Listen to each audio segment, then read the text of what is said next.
Ma'am, rider lang din po ako eh. Kaya nga, hindi mo kasi pwedeng mairason sa akin. Ba't po kayo nagagalit sa akin, sir? I-delivery rider lang po. Kaya nga tayo merong video eh. So yung video na po yun, dapat po sa seller nyo po kasi inaano yun, hindi po sa aking rider, sir. Nandiyan na sa'yo yung pera. Kaya nga po. Paano ako ngayon? Na ako ngayon ang naluloko. Binigay mo yung 2,000. Oo, andun na sa kanya. Kasi hindi Hindi, naman kaya nga po, sir, ano, kaya nga po. Kaya nga isusuli eh. Sir, sa akin po sir mag-handle to. Bali ako po sir mag-abono. Hindi nga, discrepancy nga eh.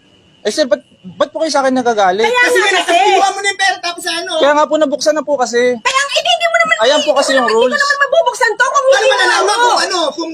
Hindi, kaya nga po. pinidyo natin Hindi, wag po eh. kayo magalit. Yung mga yari Kasi po nga kasi. may oras, may pasok siya. Pasok ako kanina pa kita inaantay. Kaya nga po, alam po sa uli ko yung pera. Alam sa uli ko po yung pera. Eh, Oo, isusuli mo talaga. Alam nga sir, naman. huwag nyo ko turuin. Nag-uusap lang naman tayo. Alam nga naman eh. Kaya nga po, ako po kasi mag-aabono niyan. O anong gagawin ko ngayon? Kailangan nyo po i-contact yung yung seller kasi re-report ko rin po ito. Ayan, hawakan mo na. At wala na akong oras.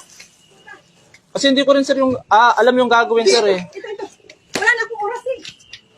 Kaya nga po sir. Sir, ako po mag-aabono na ito. Kaya nga po, maganda po Kaya sana nga, sir. umintindi ka naman Oo. sa customer mo. Opo sir, naintindihan ko naman. Ako po sir mag-aabono na ito kasi kailangan po si ma'am po yung yung magko-contact sa seller. Tapos i-report ko po sa opisina, pag-uusapan ko kung ano po yung mangyayari, ganun po yun. Pwedeng ganyan. Kasi pagka ganito siya nakukunin Tingnan ko. mo yung rule. Anong sabi ba sa pag mga returns? May discrepancy. Opo, pwede naman video Wala sir. pera! Hindi. Sir, sa barangay na lang po, mag-usap. Doon na lang po tayo diretso. O, dali, halika. Oh. Dali. Yung in-order ay dinagay sa akin order eh. Wala na kasi akong oras.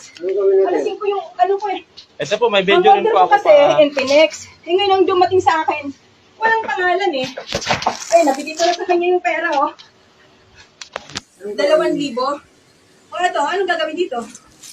Kailangan po i-report kasi sa may opisina po yan eh. Kasi Wala total may naman video akong naman. oras. Anong oras? Nalasing ko yung pasok ko. Kanina pa kita inaantay. Kaya nga po, kasi kung isa sa uli ko po yung pera nyo, ako po kasi mag-aabono, ma'am. O anong Ganun po gagawin kasi ko? yun. Kailangan nyo po i-message yung seller. Ang gawin natin, wala si Marde. Ano yan? Tawagan mo kayo si Marde. Kasi Wala na ganyan lang ang kasi may ang hintay oras namin, ko boss. Oras ko kasi yung inaano ko eh. Kasi delivery rider lang po ako eh. Kaya nga, pero tinawagan na ng Ito, safe ka na eh. Safe ka na. Alam mo, safe ka na eh. Hindi po. Nandiyan na sa'yo yung pera ko eh. Ako yung tulugi. Infinix yung order ko. Oh. Yung dumating sa akin, oh. Walang pangalan. Oh, walang pangalan. Soli mo na lang yan, Brad. Sir, abonoan ko po Kaya yan. mo na kasi Safe ka na kasi eh. nagdadaya sila eh. Kaya nga po, kailangan nyo po kontakin kasi yung seller. Hindi Dito po kasi kasi ako. contact na oh. Kaya nga po, kailangan nyo Safe ka na. kasi yung seller po yan. Kinukunta ko yan, oh. Paano naman po kapag sinauli ko yung pera nyo, adi ako naman po yung kawawa. Wala, kasi kasalanan nila yan. Paano po yan mangyayari? Hindi ka marunong intindi. Sir, naiintindihan ko, pero kaya nga po, wala pa akong kinalaman dito kasi rider lang po ako, delivery rider lang po ako. Itong pera po ito sa opisina to. Paano babayaran naman yan? Alam naman nila. Kaya nga po, i-report yun sa opisina kasi may process po dito, sir. Kinukontak kayo, no? Sa yung opisina mo, pakontak kami. Kanina ba pinatawag? Kanina tinatawagan ka, asan ka? Sir, kasi tinatawagan ko yung partner ko, sir, eh, kasi first time ko na encounter Kita na mo, ganito. ikaw, naiintindihan namin, pero kami hindi mo maintindihan. Hindi, sir, naiintindihan ko naman. Naiintindihan ko naman, sir. Anong oras? May pasok, oh. Kaya nga po, sir. Hindi nga yung pera dahil nga ano. Sir, magiging handle ko po ito. Ma-handle ko to, sir. Pagka ganon. Kaya nga, gawan mo na ng paraan. Wala kang ginagawa eh.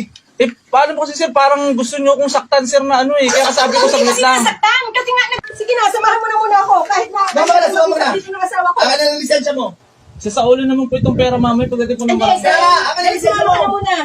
Wala na akong oras eh. Alasin ko, oh. Wala na, oh. Anong oras na 5:10 na? Bala na kayo dito ng asawa ko mamaya. Basta may isuli mo lang yung pera ko. Pero sa ulo nyo po ito mamaya sa akin. Kasi pagdating po sa barangay kasi, Akin ang labas pera, po akin ako. ang pera, akin ang pera. Ako magdadala. Sumama ka sa asawa ko. Andito lang kami. Andito ang barangay. Akin ang pera. Kilala kami dito. Ako po kasi mag-aabono na ito. Kilala kami dito. Sir, labas po ako sa usapan dyan, sir. Kasi Dito sa ka, dito seller ka. po yan. Dito ka lang. Antayin mo kami. Antayin mo kami.